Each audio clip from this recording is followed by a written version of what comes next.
Welcome back, everybody, to Year 12 of the Kalispell Warhawk Dynasty here on NCAA Football 14. Pac-12 play continues today with the Warhawks trying to get another win against the Oregon State Beavers. We're at home this week where we've been dominant now for the last few seasons, and we'll try to score our second conference victory over Courtney Jean-Charles and the Oregon State Beavers. They're a team that beat a really good USC team handedly, and they started the season 3-0. Things were looking up, but they've lost their last two games, and now they have to come into Kalispell for this matchup. And given one of our toughest recruiting battles against Oregon State, I decided to invite Isaac Jones, who could be a great running back or receiver, to Kalispell this week. Oregon State got really close to ending this recruiting battle. Well, we offered him a scholarship and the invite while we take on Oregon State as we try to flip this recruiting battle on its head. So let's get into this one, everybody. We have the 6th game of the season, and the Warhawks are coming off a very good showing over Colorado, scoring 69 points. What's in store now as we defend our home field? Off we go. Sherrod Edwards handles the return. He had 2 kick return touchdowns a week ago. Spinning ahead along the sideline, taken out of bounds, and that'll set things up for the offense and quarterback Luke Irvin, who changes the play at the line against the blitz from the Beavers, completes the pass to Sherrod Edwards. He'll spin his way out of bounds for a first down. Irvin comes into today's game with 11 touchdown passes, now tosses one out, and Austin Jenkins loses 3. This has not been a particularly productive year for Jenkins. It's been tough for this ground game. Now it's a throw outside. Sherrod Edwards with room to run. He's across midfield, and that should be another Kalispell first down. Edwards is the team's leading receiver, over 440 yards receiving, and they'll try Jenkins again on first down. He just can't go anywhere. Third down for the Warhawks. Blitz sent. Quick throw on target. There's Tyrone Houston, who has racked up a lot of receptions. Not so many yards, though. There's 15. First and 10 now, play fake. Irvin rolling right. There's pressure in his face, and he's forced to throw this one away. If Oregon State wants to have a chance, they're of course going to have to slow down the passing game. 3rd and 13, can they get off the field? Irvin short, here's Houston. A defender slipped, and Houston's going to pick it up, first down. They had 2 players in position, and they collided, allowing this drive to continue. 1st and 10, sweep left. Great block by Brandon Smith, the left tackle, and Jenkins picks up 5. Lindsey slot right, 2nd down. Another give to Jenkins, cutting up the middle. He's inside the 5, brought down after a gain of 9. Warhawks with this long opening possession now, trying to get their first points. Rolling, Irvin on target. Edwards spun around near the goal line, could not break the plane. It is goal to go. And now into their jumbo personnel with Jenkins carrying and finding the end zone. Touchdown Kalispell. They open the day with a 14-play possession, and I believe we've seen this offense turn a corner after a lackluster beginning to the season.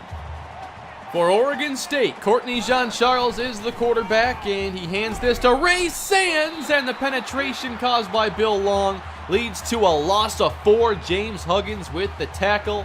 And it's an early 3rd down hole for the Beaver offense.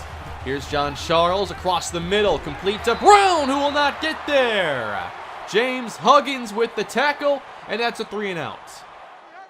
They're going to wear out this defense early if they can't get off the field quickly. Hand off to Jenkins, running left with a spin, making his way toward midfield.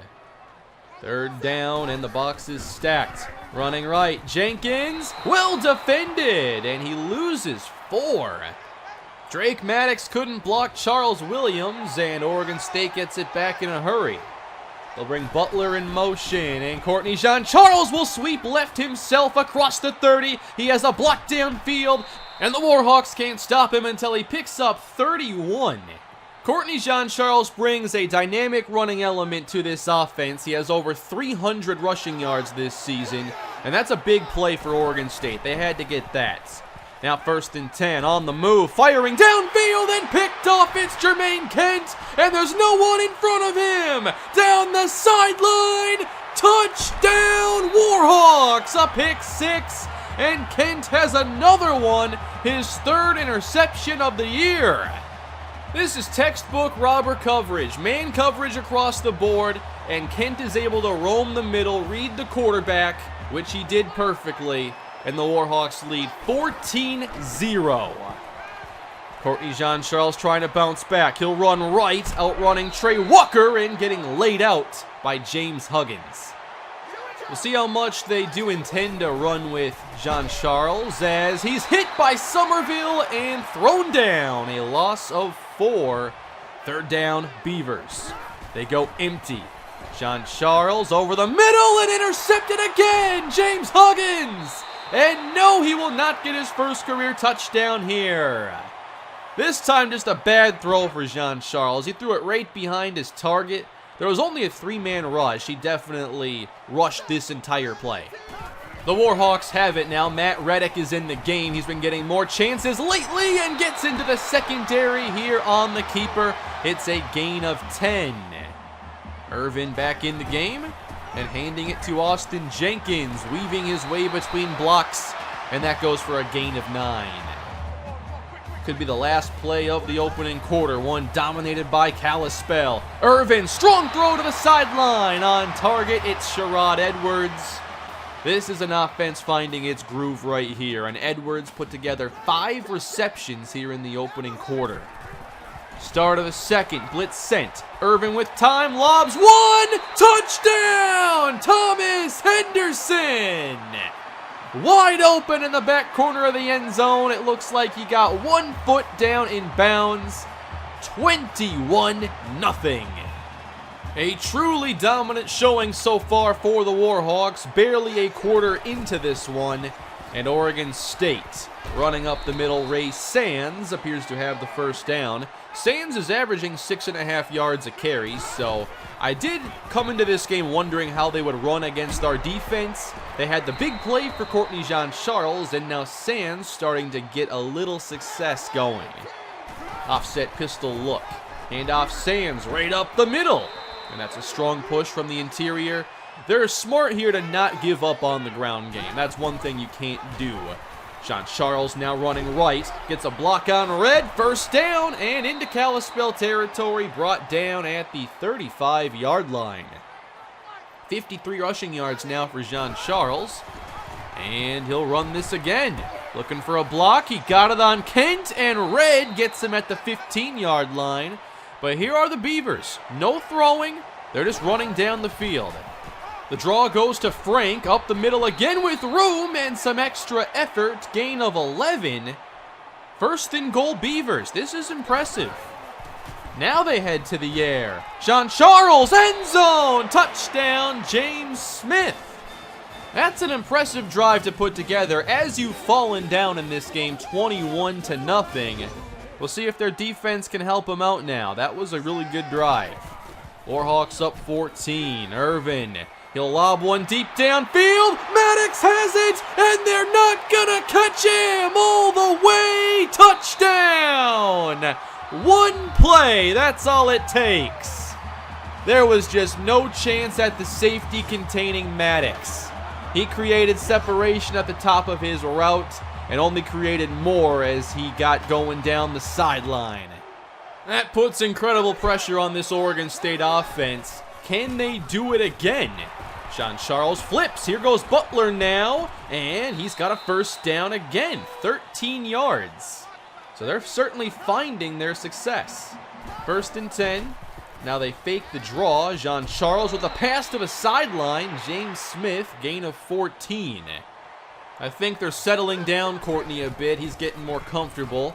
Now with time, he throws short. And that's Ken Butler. It's a gain of 6. And Butler appears to be hurt on the play. 2nd down, and running left. Courtney Jean-Charles has the first and gets wrapped up at the 20. So this Kalispell defense reeling a bit. They're a very good run defense, but this is not a typical run game. They'll throw a lot of looks at you. And now 7 yards Ray Sands. Getting some tempo going, running with Sands again, close to the sticks, and I don't think he got there. Trey Walker with the backside pursuit did make the play, and they're going to bring out the field goal team. Back-to-back drives now with points on the board for Oregon State.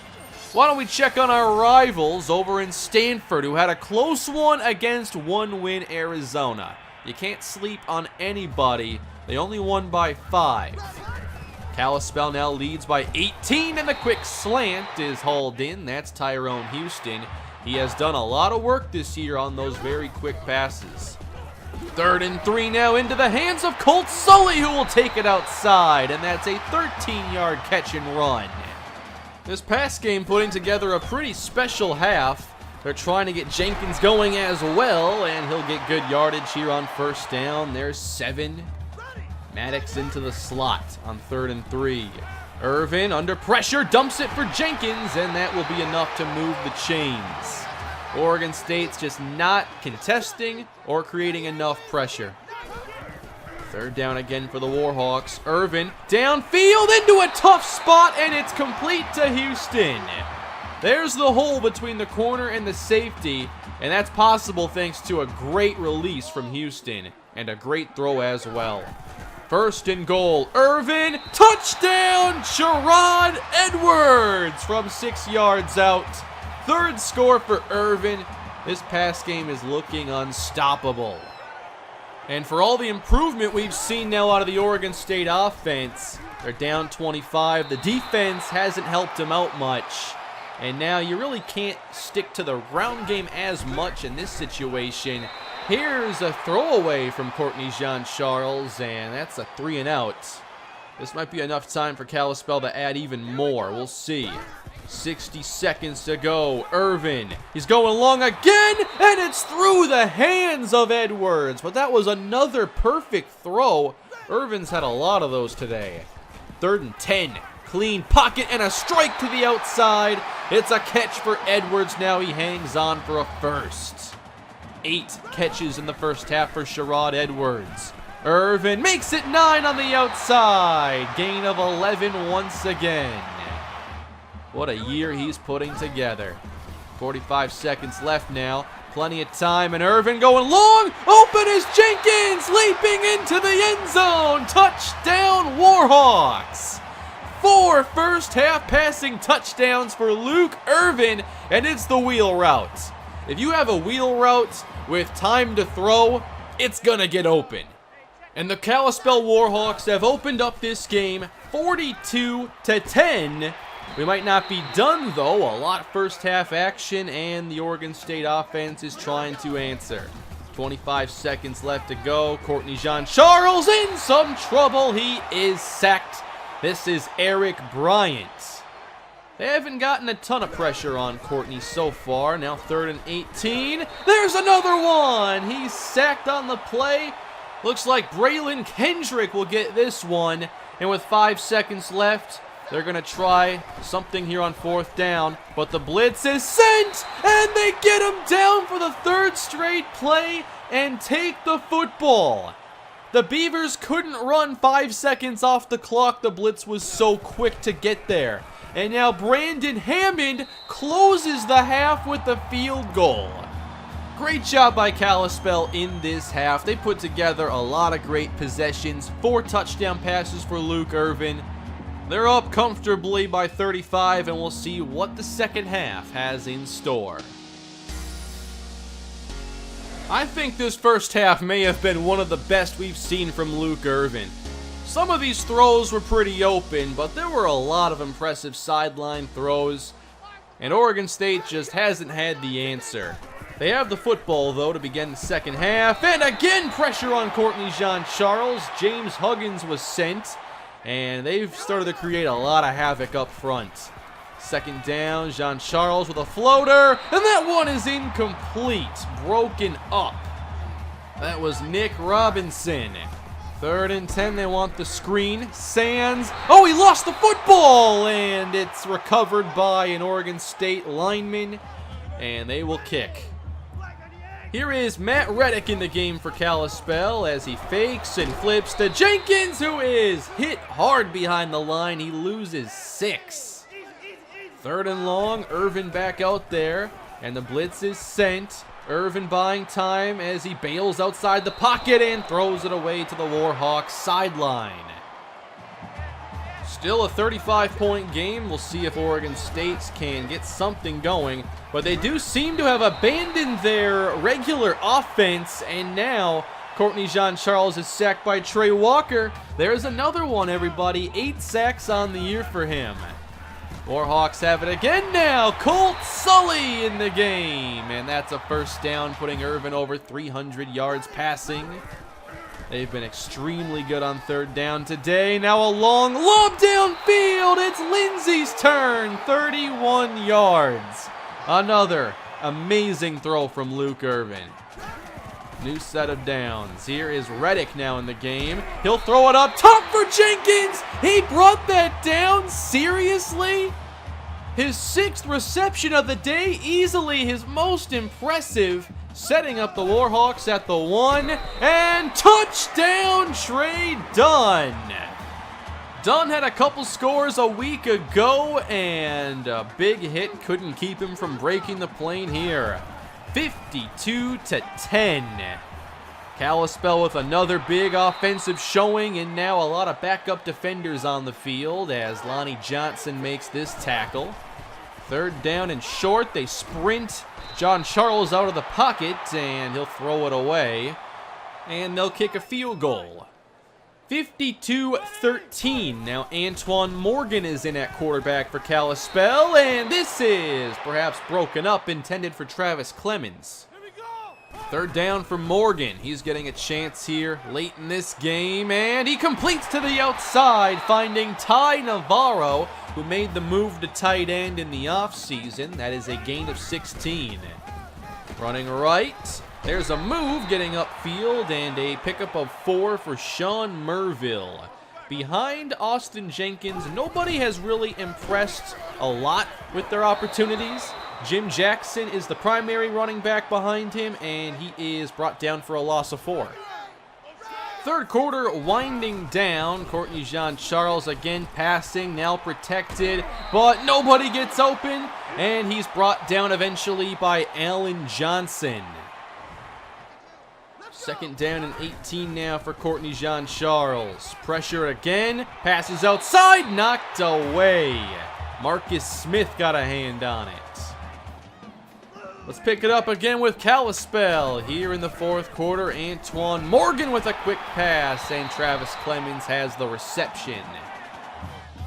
Josh Vincent and Colt Sully are also on the field. Morgan lobbing one and open. It's Sully, the senior, inside the 25, and that is a gain of 11. 4 catches on the day for Sully.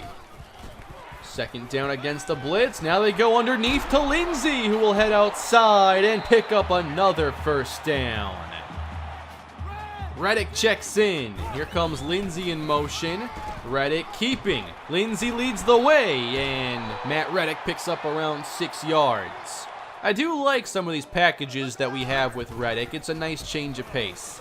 Now Morgan rolling and firing to the end zone. He gets picked off by Marquise Cortez, the inside linebacker who is the leader of this defense, and that will keep Kalispell from adding on any more.